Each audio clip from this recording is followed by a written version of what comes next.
హనుమకొండ జిల్లా కాంగ్రెస్ పార్టీ కార్యాలయంలో పత్రికా సమావేశం నిర్వహించిన హనుమకొండ జిల్లా కాంగ్రెస్ పార్టీ అధ్యక్షులు, వరంగల్ పశ్చిమ నియోజకవర్గ శాసనసభ్యులు శ్రీ నాయని రాజేందర్ రెడ్డి ఎమ్మెల్యే మాట్లాడుతూ, 10 ఏళ్లలో కళ్ళకన్న చరిత్ర నీది, 10 నెలల్లో పడిలేచిన కెరటంలా అభివృద్ధి చెందిన చరిత్ర నాది, నా రాజకీయ జీవితం తెరిచిన పుస్తకం, బీసీ ఐక్యత అంటున్న నువ్వు నీ చుట్టూ ఒక్కరన్నా బీసీలను ఎదగనిచ్చావా?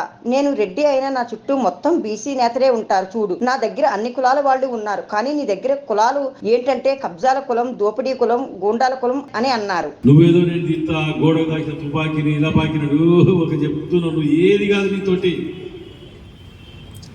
నీకు టికెట్ ఇద్దరు లేదని 10 మందిని ఎంబడి పెట్టుకుని పోగానే ఆయన ఏదో మాట్లాడినట్టు నువ్వు మాట్లాడు అంటే వాడు వీడు అని మాట్లాడితే అన్ని మూసుకొని కూర్చుంటే మంచి గుండాయిజం రౌడీజం చేస్తానమాట. గుండాయిజం రౌడీజం దేనంటో తెలుసా నీకు?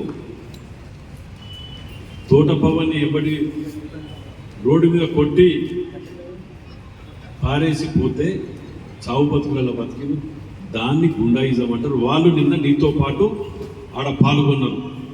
వాళ్ళని ఏమని పేరు పెట్టి వెళ్ళాల? నిన్ను నీ కోసం ట్వింటీ చేసిన రాకేష్ రెడ్డి మాట్లాడుతున్నాడు నిన్న. ఆయన మాట్లాడిన మాటలు వింటారా? ఆయనని టీఆర్ఎస్ ఆఫీస్ ముందు కొట్టిండు కదా, దాన్ని గుండాయిజం అంటారు, రౌడీజం అంటారు. నువ్వు నీ కుటుంబం చేసిన కబ్జాలు, నాలాలు, కుంటలు, చెరువులు ఏది దొరికితే సర్వనాశనం చేసి తిన్నారు చూస్తావు దొంగల తిరిగా, దాన్ని రౌడీజం, గుండాయిజం అంటారు. ఈయన కట్టించినట్టు వెస్ట్ క్యాంప్ ఎమ్మెల్యే అంటే చెప్తే నమ్మటానికి కూడా ప్రజలు నమ్ముతారా నమ్మరా అని ఆలోచన లేకుండా, అవగాహన లేకుండా మాట్లాడటం. ఆడగట్టించిన అని చెప్తాడు ఇది. అసలు రోడ్ అవతలే కంప్లీట్ ఈస్ట్ ఉంటుంది, ఆడగట్టించిన అని చెప్తాడు.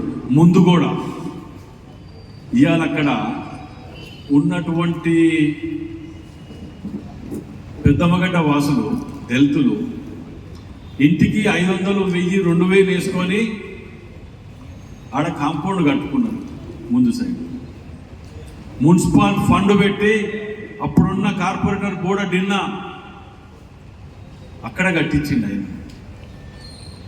రూపాయి పైసా పెట్టలేదు, రూపాయి కాదు పైసా పెట్టలేదు, నేను కట్టించిన అని చెప్పుకుంటున్నాను. ఇంకా దౌర్భాగ్యం ఏంటంటే దళితులందరూ కాంగ్రెస్ కోటేస్తారు, కాంగ్రెస్ ఇది ఉంటారని చెప్పి అక్కడ మేమిచ్చిన ఇల్లు ఇది ఇందిరమ్మ ఇల్లు తప్ప నువ్వు ఇచ్చిన డబుల్ బెడ్రూమ్ ఒక్కటిరా చూపించు సన్యాసి. ఒక్క ఇల్లు మేము ఇచ్చినవి తప్ప నువ్వు ఇచ్చినది ఫోన్ ఏం చేసావు తెలుసా? నువ్వు 4 ముక్కలు చేసినావు పెద్దమ్మగడ్డని. ఒక్క దిప్పు పడితే డివిజన్లో కాంగ్రెస్ గెలుస్తుంది, కాంగ్రెస్ పడితే అని చెప్పి 4 ముక్కలు చేసినావు పెద్దమ్మగడ్డని. షాయంపేటని, ఒక్క షాయంపేట 4 కార్పొరేటర్ ముక్కలు ఉంటాయి. ఇది నీ సంస్కృతి.